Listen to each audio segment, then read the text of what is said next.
Hello, beautiful teachers, and welcome to another Vibrant Music Teacher Chat. This is the third last. Is there a word like penultimate, but for third last? Can anyone tell me? This is the third last show, anyway, of this academic year. So our summer break is coming up after 2 more shows after today. 3 more, including today. And I'm really excited for the summer because there's lots of fun things going on, like we're going to NCKP, but I'm going to miss all of you. So I hope you'll be able to be here for the next 3 shows, including today, and that you won't miss us too much. We'll still have regular videos going out over the summer. What I wanted to start with today is actually a little bit of a studio update, because there wasn't a good place to put this in the topics we have coming up. So we already have 2 great topics for the next couple of weeks planned. And I have talked about these things a little bit before on the show, so I didn't want to do a whole show about it again. But 2 things that are going on in my studio, I thought you'd like to be updated on them. First is our concert. So we just had that last Saturday. Woohoo, it's done! In our studio, we do 2 concerts at this time of year back to back. That's so that we don't have, basically my maximum is 30 students in a concert. I think anything over 30 students, and it starts to really push it on the time. So the longest recital I've ever done was like an hour and a quarter, and I thought that was a bit too long. I tried to keep it under an hour. And so these were about 45 minutes to an hour. I think the first one was a little shorter than the second. And about 20 students for each one. I know people, especially if you're starting out with recitals, it's good to get some kind of an idea. So that is for basically every student plays 2 pieces. Some of those are very short though, because they're just wee little ones.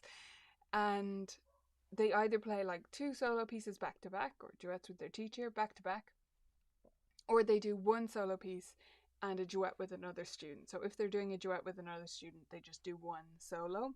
And that kind of works out because basically it tends to be students who have been with us for a little bit longer who do the duets, who are of that level that they can, it's tough to play with a duet partner. In fact, I was talking to 2 buddy students yesterday and I asked them both, what is easier, playing your solo pieces or playing your duet that you did together? And they both immediately said solo is easier, because it is. I mean, you can prepare it exactly as it's going to be almost. Anyway, so that's the way we set it up. Another common question with my recitals that I get is, do you do it in order of difficulty, in order of years of study? No, I mix it up. So it was in random order. I tried to alternate like a little baby one, or a newer student, and then a student who's further along, and kind of go back and forth like that essentially. And I try to also keep siblings far away from each other in the program, because it just means that when they get back to their seat, their parent isn't immediately trying to pay attention to the next child. I think that's tough on parents. I want that moment, that's like the best part of the recital, I'd say, for some kids. They come back to their chair and their parent whispers like, "Good job," or "You were amazing." That's the best part. And if they've to immediately listen to another sibling, they don't have that time to do that properly. So that's just my thing. But yeah, I wanted to show you the venue so you can get a sense of what it's like. So we did it in this church this year. This is the Pepper Canister Church. So it looks like a pepper canister. That's why I wanted to show it to you. I just think it's a funny name. And the kids got a kick out of the fact that that's literally what it's called. I mean, I think it's St. Stephen's. I could even be wrong. I think it's a St. Stephen's church. But to differentiate it, it's just called the Pepper Canister. Like if you are looking for this church's address, that is what you look for. So it's a beautiful venue. Just to give you a sense of it, here's a picture of the audience on their way in. So you can see kind of the church setup. It's not super big, which is one of the things I like about this space. I don't want us to be completely overwhelmed. As it was, like, we're not filling a whole church with the audience. The second concert maybe was a bit more full than the first, like there was more extended family and stuff.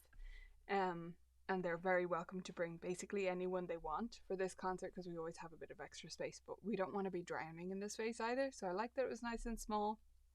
To give you a sense of the piano space, here's a photo of me and the other teachers. up at the piano, so you can see kind of the surrounding. It's really a beautiful space. It's a very unique church. I didn't take a photo of the ceiling, but the ceiling is not like any other church. It's like, oh, I can't even describe it, but it's like wooden beams that it's like closed off wood. I mean, it's up high, but it's not, it hasn't got the shape that you would think it would have. And this is not an architecture show, but just, I think that's interesting. And let me know if you have any questions about it, but just a couple more photos. This is just so you can see the kind of performance area, like what it's like for the students, but I didn't put in a photo of students because I don't really like share them here on the show. But this is two of the other teachers who work here, and that's them playing their duet. All the photos are taken by my lovely husband, so he gets credit for those. And this is actually earlier than that, but this I just thought it was funny, partially, and I put it in for another reason. So first of all, it's funny because we're just laughing, and it's me and another teacher practicing our duet before everyone arrived. One of the bonuses of being a teacher is that you get to test out the piano before having to play it in front of everyone. So we were testing that out. I was using a pedal extender for the first time. Who here is really good at using pedal extenders? That was a new skill for me. I'm not the most coordinated. I'll be the first to admit it.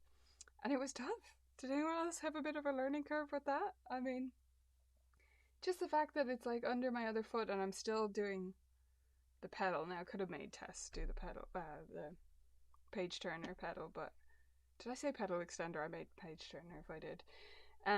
But yeah, that was a new thing for me, but it's good to push ourselves, right? We have to be learning all the time. The other reason I put in this photo though is the mic. I just wanted to show you. So we have over that side, you can just about see the camera and then the mic, and that's us recording. So I record on video the whole thing and then we chop it up student by student and put those on YouTube. I do this because I think it's a nice thing to provide, but also to try and encourage the parents not to watch the whole recital, especially their kids' part, like this. Because that's not how we watch a concert, people. So they don't, because I specifically say it. A very few tend to do that now. And they know they can trust me to record the video. Now, if that's too much responsibility for you and you don't want to sign up for it, I understand. But it's always worked out. I've always managed to get all the videos, and I think they appreciate, okay, we can still send it to aunts and uncles around the world, but we don't have to watch the recital through a phone. So I like that anyway. Yeah, I did say pedal extender. It's not what I meant, but another great thing. I love my pedal extender too. I meant to say page turner pedal. The little Bluetooth guy. I don't have it here to show you, but anyway, that was the learning curve for me, was getting used to turning pages with my foot, my left foot, still, pedaling and playing the piano. So it took some getting used to, but I think it was good for me. Okay, the other bit of studio news, and if you have questions about the recital, I very much welcome them, or any other question, I should say. Ask me anything session at the end to catch up on any questions I missed. So just start with the word question. The other bit of studio news is my project for this week. So this is just that time of year when a lot happens in the studio. So I tend to plan it out like it's each week I have one big thing to do. So recital, editing the photos and videos, then which kind of runs into this week a little bit. And then this week was about the newsletter. And then next week will be about the enrollment forms. And then I'll have to start following up on the enrollment forms.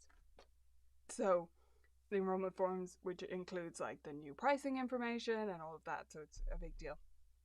This week is kind of newsletter week, and last week was recital week. So this is my newsletter. I managed to finish it off yesterday. I had started it a couple of weeks ago just to get some of the things in place, and we managed to finish it off.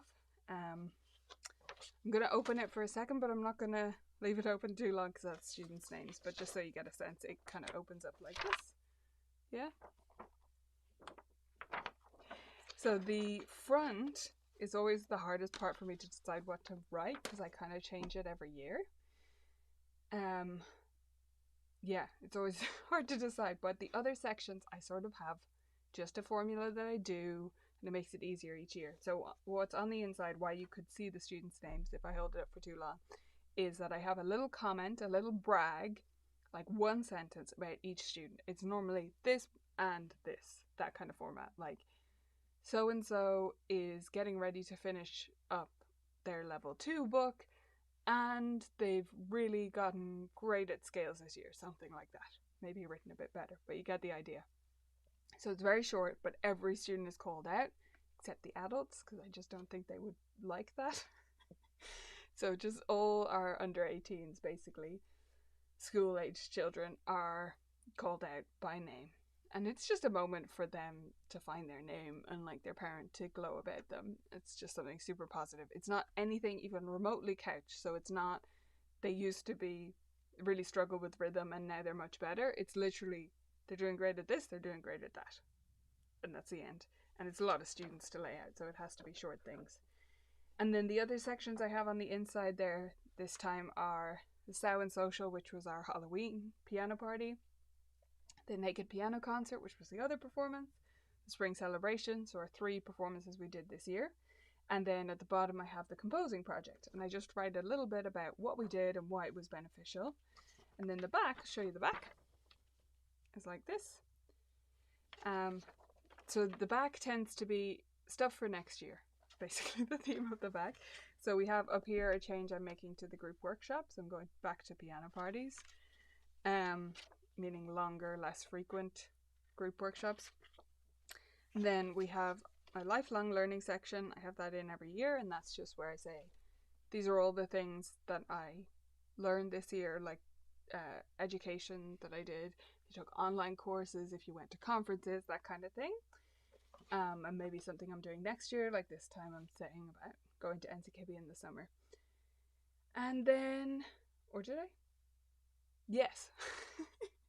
And then the bottom is really cool. So, see there, the picture. I always have it coming up next year, and I come up with something that's fun and changing. Sometimes it's quite big, sometimes it's not so much. But something I'm planning. And this time, it's about our silent film festival, piano festival is what I'm going to call it. Very basic, simple name. Silent Film Piano Festival that we're putting on. That's going to be in November.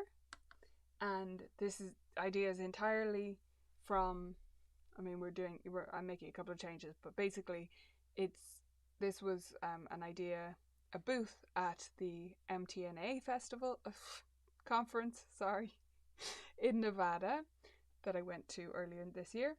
And they had a booth there, and they call it a silent film celebration. I wanted to get piano festival in there just to make it ultra clear what it is.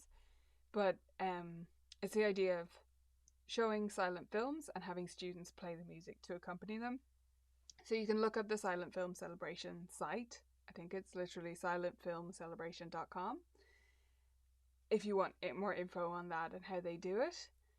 It's been a little bit more involved to set it up, to like work everything out here in Ireland, because the films are still under copyright, where they are not in the US, where they have their setup and they're relying on these films being in the public domain. They're not here because it's after the rights holder's death versus after it was created, I think is in the US. I'm not a lawyer. Whatever. Something like that. Anyway, the point is I have to pay licensing fees over here, but they're not too bad. It's going to be a big project for us.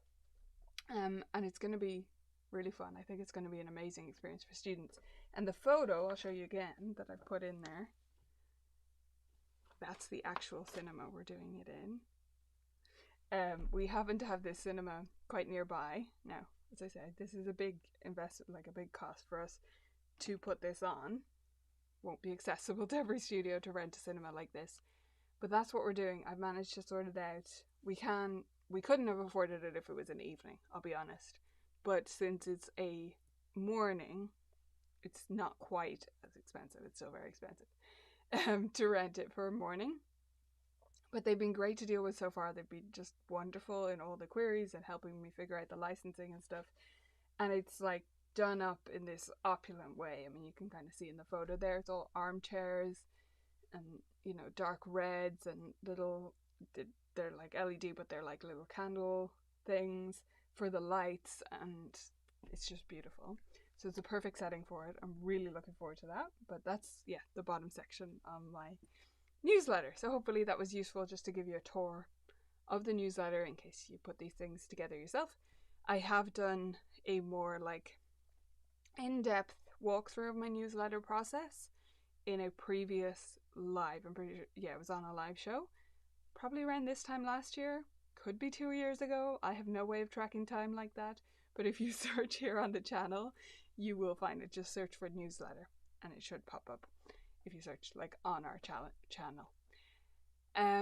Julie, yes, I hate watching them through a phone too, and I hate watching it even more through a phone of a person in front of me.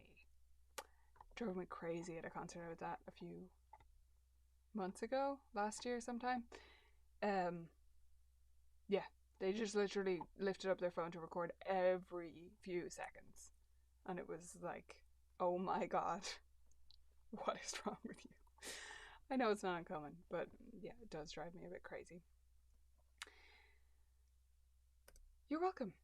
Yeah, hopefully it was useful. Okay, we're going to go into today's topic, which is all about desirable difficulties.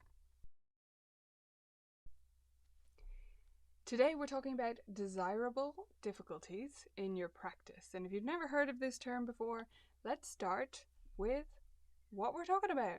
What is this?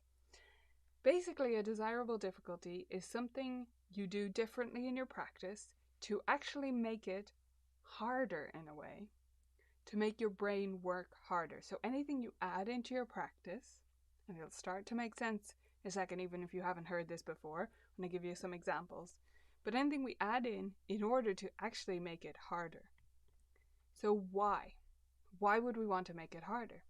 The basic idea, and the way I explain this to students, is that when you make your practice harder, in some little way, you make your brain work harder. And when your brain is working harder, it's going to remember that information so much better. So we add desirable difficulties to make our practice more effective. It feels counterintuitive at first, and I like to acknowledge that when I'm explaining it to students as well, to say, look, it's going to feel harder, and you're going to be like, huh, this isn't helping. But that's why it is helping, because we need our brains to work harder so that the learning is durable, so that it actually sticks, because we don't want to spend all day practicing piano. We want to spend the minimum amount of time to achieve what we want to achieve.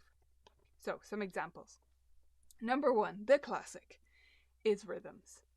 The most common is dotted rhythms, right? If you've ever done dotted rhythms in your scales, in your pieces, ever had your students do dotted rhythms, you were incorporating a desirable difficulty. That's what you were doing, even if you didn't realize it. You're making things a little bit harder, making the fingers come up with every second note faster than they otherwise would have to, which makes it harder. And then you reverse it, so the other fingers, the other notes have to be produced faster. But you can also use any rhythm pattern. So you could pull out like a random rhythm vocabulary card, or write a random rhythm, choose it from a piece somewhere else, totally at random, like just flip through it and pick a pattern and do it that way. Have your student make it up, have them base it on words like their favorite dessert or something like that, and that's the rhythm pattern that they follow, ignoring what's actually written in the piece, or ignoring the fact that we normally play scales straight quavers or straight eighth notes, right? Okay, example number 2 is groups. So this is the idea of either playing a sequence of notes and then pausing on a note, or playing a sequence of notes and actually putting a rest in there. Sometimes the rest makes it even harder, so I like to do that when my student is ready to be pushed to that degree. But what you want to do is split it up in at least 2 different ways, one even number and one uneven number. So, for example, if it was a scale, or whatever it is, you could do it in groups of 4. Da da da da, and a rest, and then the next 4, and then the next 4. But make sure if you're doing 4 that you also do 5 or 3, because you want to make it that they have to do it both ways, and one will be easier than the other depending on what they're doing, right? Like if you're doing an arpeggio, 3 is easier than 4, usually. So depending on what the piece is, I wouldn't even try to figure out which is going to be easier. Sometimes it's very obvious. Just do an odd and an even. And a lot of students really struggle with this. Like once it gets hard, they start changing what the grouping actually is. Like they do one group of 3 to finish off a bar nicely, and then start again with their group of 4 in the next bar. Nuh-uh, that's not the way it's supposed to work. So have them just count out loud while they play 1, 2, 3, 4, 1, 2, 3, 4, like that. Next suggestion is not looking. Something I was maybe brought to my attention, I guess, at the last conferences I was at, which was MTNA, was about not insisting that students close their eyes, because we don't know that student's background. And we don't know if closing their eyes is something that feels safe to them. We hope that our studio feels safe to them, but we don't know what home life people are really coming from. And just as a precaution, I think it is a good idea to, when we're inviting them to close their eyes, say, invite you to close your eyes, or, well, if it's something not at the piano, you can say direct your gaze softly down, if it's something like a breathing exercise. Or I think at the piano we can just invite them not to look at their hands, or not to look at the page. Take it away and not look at their hands. So I think they can do either. But either way, we're adding a desirable difficulty, because now we have to rely on our sense of touch. And that's a lot harder than having both our sight and our touch to work together. The next one is hands. This can mean many things. So either moving your hands out an extra octave is a great way to start this. So right hand plays 1 octave higher, left hand 1 octave lower than what's written on the page. Or you can swap. And there's 2 ways to do that. You can have them swap and do the right hand still with the right hand and the left hand with the left hand, so that they're the wrong way around on the piano. Or they can play it as it's written on the page, but with the wrong hand playing each side. Normally it's easier to do it with, like, well, it depends on the student, but I think it's often easier actually to play the left hand part with the right hand, rather than having the right hand play down low, because that just sounds so different that it throws us off. But either way is a great challenge. Or another very simple way to work on this is, if you're doing a memorized piece, make sure to make your students play it from memory with one hand at a time. And we all know what happens when we do this, right? The right hand is fine, assuming that's where the melody is. And then the left hand, they get a few notes in and they have no idea what comes next. Well, we know what that means in terms of the next steps in their practice. Now, the next one is maybe unconventional. It's not often talked about in this desirable difficulty realm, and that is recording. But I think anything that makes you nervous on purpose is actually a great desirable difficulty. And often just holding up the phone, starting to record, will make your student feel nervous. It certainly does for me. I don't know about you.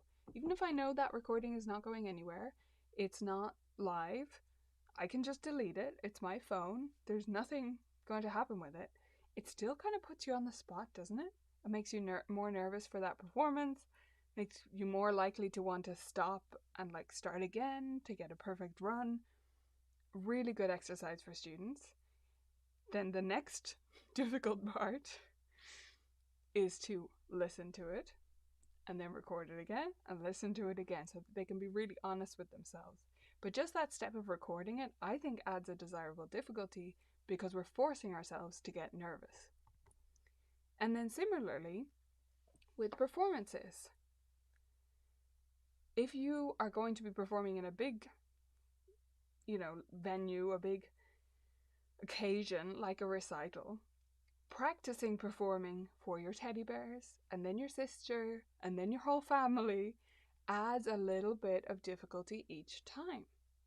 And if our main difficulty is dealing with nerves, as it is with many students who do practice and polish everything really well, but just have such anxiety when it comes to performance that they not let themselves down, but they feel they've let themselves down on the actual day.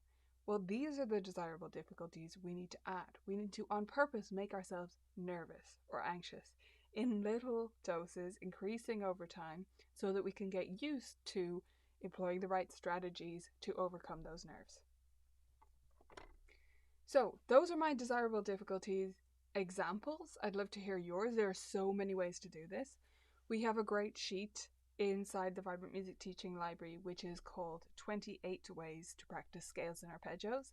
And actually, the majority of them work for most pieces. So use them on your students' pieces. I like to just draw numbers at random. You can even get a random number generator online, set it to 1 to 28, and then whatever one it lands on, they have to play their piece or their scale or exercise or whatever in that way. Let me know what desirable difficulties you add in though, because I'd love to expand even further.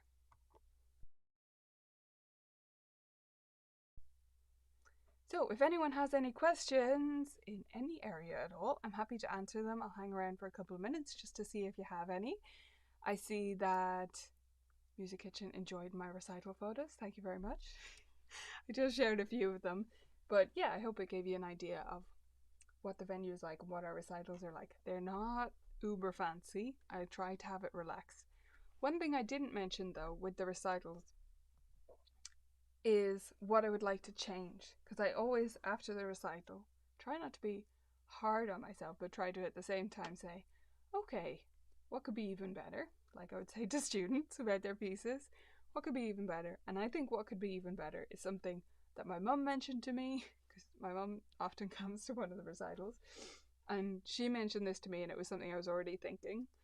So she kind of validated, yeah, we need to fix this, which is when people are just arriving, it's too quiet.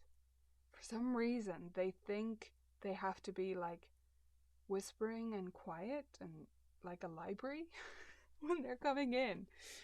And it's tricky because we used to do it in a school. And when we did it in a school, I would bring along like a Bluetooth speaker and just play like Disney favorites and stuff like that, kids songs, pop songs, stuff like that, as people arrive. And I think that gives you that like bass noise level so that people don't feel awkward talking, which is good. And you know, maybe kids recognize the songs, sing along, whatever they want to do. That's the environment I want. But when we're in a church, I'm very conscious that I don't want to upset the whoever's organizing the church for us that day, and I want to be sensitive that like they probably don't want Disney played in there. A lot of these are, well, it depends maybe on the church and where you live in the world, but most churches here would be very traditional. And so I don't want to upset anyone. So I'm not playing pop songs, but I haven't come up with a great alternative. Last year, I tried to get the kids to improvise, which is an idea I picked up from Christina Whitlock, which I love. She sits at the piano at the start and the students are invited to warm up by improvising with her. And our kids improvise all the time, but in the context, we couldn't quite get enough of them to come up. There was a little bit of it. But what I'm thinking now is what I need to do is get one of the other teachers, because I can't do this because I have to be there to greet everyone. One of the other teachers to sit up at the piano, improvise themselves, and then say to each student as they come in, this is what I think I'm going to try next year. Early thoughts, but this is what I think. To invite each student as they come in. If you want to warm up at the piano, you can go up to Ken and improvise with him, and he'll tell you exactly what to do. It'll be really fun. Maybe some will go up when he's already up there. Maybe some of his students in particular, and then maybe it'll continue from there. Or like whatever teacher I get to do it. But one of the teachers just messing around by themselves, someone who's comfortable doing that. And then at least they're providing that background music if no one does go up. That's the idea.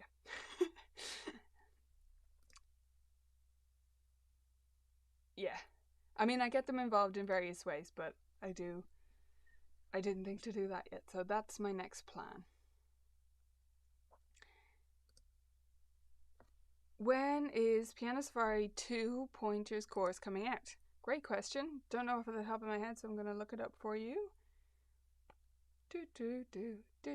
Sorry. That was just our interlude music. Okay, where are we?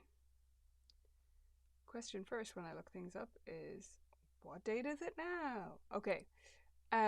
Right, so it's going to be September. We're going to bring out Masterworks Classics piece pointers, so the first level of Masterworks Classics, 1 to 2, because I want to be fair to those who don't use Piano Safari, that we have something a bit broader as well. Masterworks Classics is just a great series for classical rep. And then, so that's going to be August, and then September is Piano Safari 2. Hope that helps. Yes, speaking of courses, by the way, Piano Launchpad is in the library now. So if you're a member and you haven't checked it out yet, go ahead and do it, because I think it's beautiful. Not to brag, but I think it's great. Because I've been using it with students and they've just been loving it. So it's been so fun all year, and I'm delighted to finally release it to all of you. As I said, we have 2 more shows left of this before the summer break, and then we'll be off June, July, and August, because that's when I travel and do some other things. So I can't commit to the same time every week like I can during the year. So we've 2 more regular shows. I hopefully may, pop on at some stage in July. So just make sure you've hit subscribe here on YouTube so that you catch that one. If I do it, because I should have a really exciting announcement to do with practice, and it's something really big, and you can guess if you like, but I'm not going to say if you get it right. So it's something really big. I can't announce it yet, but I'm hoping I'll do probably a bonus extra YouTube show to talk you through that and what's happening with it. And that should be mid-July, I'm hoping, before we go to the conference, NCKP, which is over in Chicago. Okay, thank you all so much for coming. I hope you had a good time. I did, so I hope you did too. And I will see you back here next week. Bye, guys.